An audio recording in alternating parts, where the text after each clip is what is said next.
ಸರ್ಕಾರಿ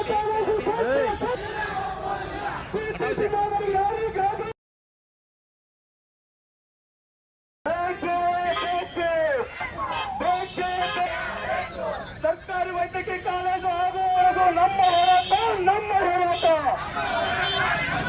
ಸರ್ಕಾರಿ ವೈದ್ಯಕೀಯ ಕಾಲೇಜು ಆಗುವವರೆಗೂ ನಮ್ಮ ಹೋರಾಟ. 1500ಕ್ಕೂ ಹೆಚ್ಚು ರೋಗಿಗಳು ಪ್ರತಿದಿನ ಟ್ರೀಟ್ಮೆಂಟ್ ಸಿಗ್ತದ. ಇಲ್ಲಿ ಖಾಸಗಿ ಸಹಭಾಗಿತ್ವ ಬಂದ್ಬಿಟ್ರೆ ಅಲ್ಲಿ ನಾವು ಮುಂದೆ ಫೀಸ್ ಕೊಡುವಂತ ದುಡ್ಡು ಕೊಡುವಂತ ಪರಿಸ್ಥಿತಿ ಉಲ್ಬಣ ಆಗ್ತದ. ಯಾಕೆ ದಯವಿಟ್ಟು ಮುಖ್ಯಮಂತ್ರಿಗಳು ನಮ್ಮ ಜಿಲ್ಲೆಯ ಸಮಸ್ಯೆಯನ್ನು ಅರ್ಥ ಮಾಡಿಕೊಂಡು ಹಿಂದುಳಿದ ಜಿಲ್ಲೆ ಅತಿ ಹಿಂದುಳಿದ ಜಿಲ್ಲೆ बहार जब तक यहाँ पर बीजापुर शहर के अंदर एक गवर्नमेंट मेडिकल कॉलेज बन नहीं जाएगी उस वक्त तक जो है हम यहाँ से नहीं उठेंगे।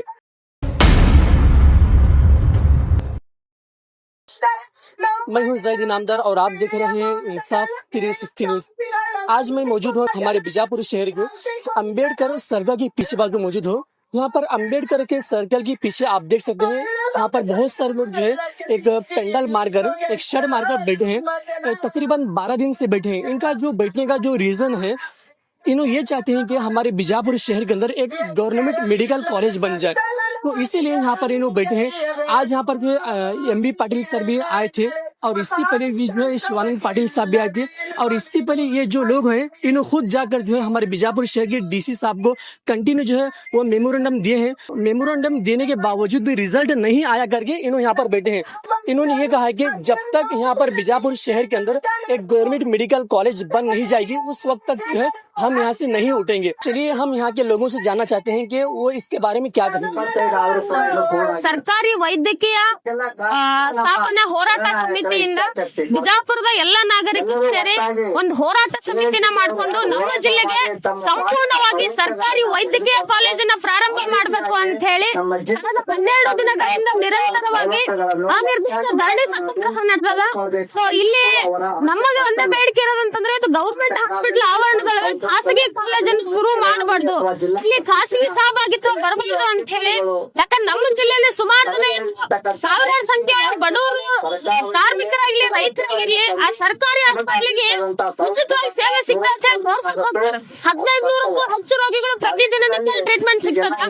ಇಲ್ಲಿ ಖಾಸಗಿ ಸಹಭಾಗಿತ್ವ ಬಂದ್ಬಿಟ್ರೆ ಅಲ್ಲಿ ನಾವು ಮುಂದೆ ಫೀಸ್ ಕೊಡುವಂತ ದುಡ್ಡು ಕೊಡುವಂತ ಪರಿಸ್ಥಿತಿ ಉಲ್ಬಣ ಆಗ್ತದ. ಒಂದು ಎರಡನೇದು ನಮ್ಮ ಜಿಲ್ಲೆಯ ಪ್ರತಿಭಾನ್ವಿತ ವಿದ್ಯಾರ್ಥಿಗಳಿಗೆ ರಾಜ್ಯದ ಪ್ರತಿಭಾನ್ವಿತ ವಿದ್ಯಾರ್ಥಿಗಳಿಗೆ ಗವರ್ಮೆಂಟ್ ಮೆಡಿಕಲ್ ಸೀಟ್ಗಳು ಸಿಗಂಗಿಲ್ಲ. ಸೊ ಇಲ್ಲಿ ಆ ಹಿನ್ನೆಲೆಯಲ್ಲಿ ಎಲ್ಲಾ ವಿದ್ಯಾರ್ಥಿಗಳಿಗೆ ಇವತ್ತು ವೈದ್ಯಕೀಯ ಶಿಕ್ಷಣ ಸಿಗ್ಬೇಕು ಅಂದ್ರೆ ಸಂಪೂರ್ಣವಾಗಿ ಸರ್ಕಾರದ ವೈದ್ಯಕೀಯ ಕಾಲೇಜನ್ನ ಆರಂಭ ಮಾಡಬೇಕು ಅಂತ ಹೇಳಿ ಒತ್ತಾಯಿಸಿ ಕಳೆದ 12 ದಿನಗಳಿಂದ ನಿರಂತರವಾಗಿ ಅನಿರ್ದಿಷ್ಟ ಧರಣಿ ಸತ್ಯಾಗ್ರಹ ನಡೆದದ. ಸೊ ಈ ಒಂದು ಹೋರಾಟ ನಮ್ಮ ಜಿಲ್ಲೆಗೆ ಗವರ್ಮೆಂಟ್ ಮೆಡಿಕಲ್ ಕಾಲೇಜ್ ಆಗೋವರೆಗೂ ಕೂಡ ಈ ಹೋರಾಟ ನಿಲ್ಲಂಗಿಲ್ಲ, ಮುಂದುವರಿಸ್ತೇವೆ ಅಂತ ಹೇಳಕ್ ಇಷ್ಟಪಡ್ತೀನಿ. ಇವತ್ತು ನಮ್ಮ ಸಚಿವರು ಎಂಬಿ ಪಾಟೀಲ್ ಅವರು ಬಂದಿದ್ರು, ಅವರು ಕೂಡ ಬಂದು ನಾನು ಕೂಡ ನಮ್ಮ ಜಿಲ್ಲೆಗೆ ಒಂದು ಗವರ್ಮೆಂಟ್ ಮೆಡಿಕಲ್ ಕಾಲೇಜ್ ಬೇಕು ಅನ್ನೋದೇ ನಿಮ್ ಭಾವನೆ ಅದ, ಅದನ್ನ ನಾನು ಸರ್ಕಾರದ ಮುಂದೆ ಹೇಳ್ತೀನಿ ಮನವಿ ಮಾಡ್ಕೊಳ್ತೀನಿ ಅಂತ ಭರವಸೆ ಕೊಟ್ಟಾರ. ಆದ್ರೆ ಸರ್ಕಾರದ ಈ ಕ್ಯಾಬಿನೆಟ್ ಅಲ್ಲಿ ನಿರ್ಧಾರ ಮಾಡ್ತಾರೋ ಎಲ್ಲಿ ನಿರ್ಧಾರ ಮಾಡ್ತಾರೋ ಗೊತ್ತಿಲ್ಲ. ಸರ್ಕಾರದಿಂದ ಒಂದು ಆದೇಶ ಬರ್ಬೇಕು ನಮಗೆ ನಮ್ಮ ಜಿಲ್ಲೆನಲ್ಲಿ ಸರ್ಕಾರದ ಮೆಡಿಕಲ್ ಕಾಲೇಜ್ ಶುರು ಮಾಡ್ತೀವಿ ಅಂತ ಹೇಳಿ, ಅಲ್ಲಿ ತನಕ ಈ ಹೋರಾಟಗಳು ನಿಲ್ಲಂಗಿಲ್ಲ. ನನ್ನ ಹೆಸರು ಕಾವೇರಿ ರಜಪೂತ್, AIDS ವಿದ್ಯಾರ್ಥಿ ಸಂಘಟನೆ ಡಿಸ್ಟ್ರಿಕ್ಟ್ ಸೆಕ್ರೆಟರಿ.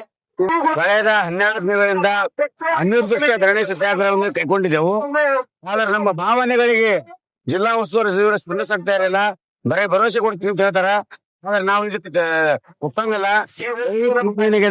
ಸರ್ಕಾರಿ ಮೆಡಿಕಲ್ ಕಾಲೇಜ್ ಆಗ್ಬೇಕು, ಇಲ್ಲಾಂದ್ರೆ ನಮ್ಮ ಹೆಣಗಳಲ್ಲಿ ಹೋಗ್ಬೇಕು.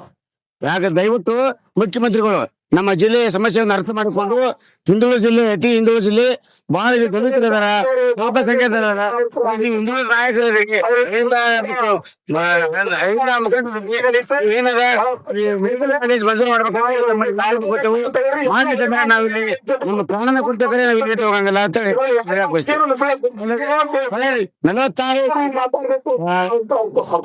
46 ಕಾಲೇಜುಗಳನ್ನು ಕೊಟ್ಟಿದ್ದಾರೆ ಖಾಸಗಿ. ಅಲ್ಲಿ ಏನಾಗಿದೆ 5-4 ಕೋಟಿ ರೂಪಾಯಿ ಮಾರಾಟ ಮಾಡತ್ತಾರ. ಅದನ್ನ ರದ್ದುಪಡಿಸಬೇಕು, ಸರ್ಕಾರದಿಂದ ಕ್ವಶನ್ ಪೇಪರ್ ತೆಗೆಯುವಂತ ಕೆಲಸ ಆಗಬೇಕು ಅಂತೇಳಿ ನಾವು ಡ್ರೀಮ್ಸ್ ಕಾಲೇಜ್ ಅನ್ನು ರದ್ದುಪಡಿಸಬೇಕು. ಇವತ್ತು ಯಾರು ಬಂದ್ರು? ಇವತ್ತು ಎಂಬಿ ಪಾಟೀಲ್ ಬಂದ್ರು, ಆಮೇಲೆ ಎಲ್ಲಾ ಸಂಘಟನೆಗಳು ಬಹಳ ಸಂಘಟನೆಗಳು ಬಂದಿದ್ದು, ಸ್ವಾಮೀಜಿ ಅವರು ಬಂದಾರ, ಎಲ್ಲಾ ಸಂಘಟನೆಯವರು ಬಂದು ಬೆಂಬಲ ಕೊಟ್ಟು ಹೋಗ್ಯಾರ. ಇವತ್ತು ಕಪ್ಪು ಬಟ್ಟೆ ಕಟ್ಟಿಕೊಂಡು ಪ್ರತಿಭಟನೆ ಮಾಡ್ತಾ ಇದ್ದಾರೆ 12 ದಿವಸ. ಮಲ್ಲಿಕಾರ್ಜುನ ಮಟ್ಟಿಗೆ ಅಖಿಲ ಭಾರತೀಯ ವಾಲ್ಮೀಕಿ ಸಮಾಜ ಸಂಘದ ರಾಜ್ಯಾಧ್ಯಕ್ಷ.